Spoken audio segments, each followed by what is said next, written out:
साधारण 30% domestic consumption आहे. म्हणजे आपण घरगुती जी वापरतो ते 30% साखर आणि 70% इन्स्टिट्यूशनल वापर आहे. तर आमचं भांडण तेच होतं की 30% लोकांचं म्हणजे साठी तुम्ही 70% लोकांचं बर्डन आमच्यावर का टाकता. आता दुसरं कसं आहे की त्याच्यामध्ये मग आलं आपण ड्युअल प्राइसिंग करूया का. पण ड्युअल प्राइसिंग करणं खूप अवघड आहे, प्रचंड अवघड आहे. कारण ते त्याचे इम्प्लिमेंटेशन आणि बऱ्याचशाच गोष्टी. त्यापेक्षा आहे तो दर वाढवा तुम्ही. आज माझं डोमेस्टिक कन्झम्पशन किती आहे. माझं डोमेस्टिक कन्झम्पशन 5 किलो आहे एका फॅमिली, म्हणजे वर्षाकाठी 60 किलो आहे.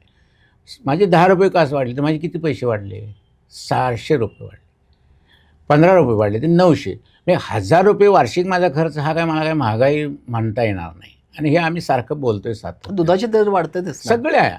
मी काय सांगितलं, उसाचे वाढले ना, दुधाचे न, चहाचे दर बघा ना. आज चहा 600 रुपये किलो आहे, पण साखर त्या प्रमाणात वाढत. पण याचा अप्रत्यक्ष फायदा शेतकऱ्याला पण होणार आहे ना.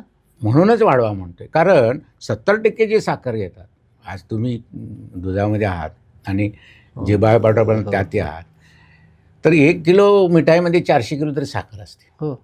ती 400ची तुम्ही जर समजा आज 40 रुपयांनी घेतली, 16 रुपयाची साखर झाली. 600 ग्रॅम म्हणजे तुमचं 2.5 लिटर दूध झालं.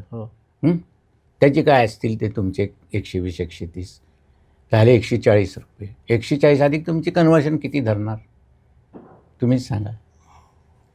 170 झाले. पण तुम्ही 500च्या आत विकत नाही ना. हा कोण मार्जिन घेत आहे. कुणाच्या ॲट व्हॉट कॉस्ट.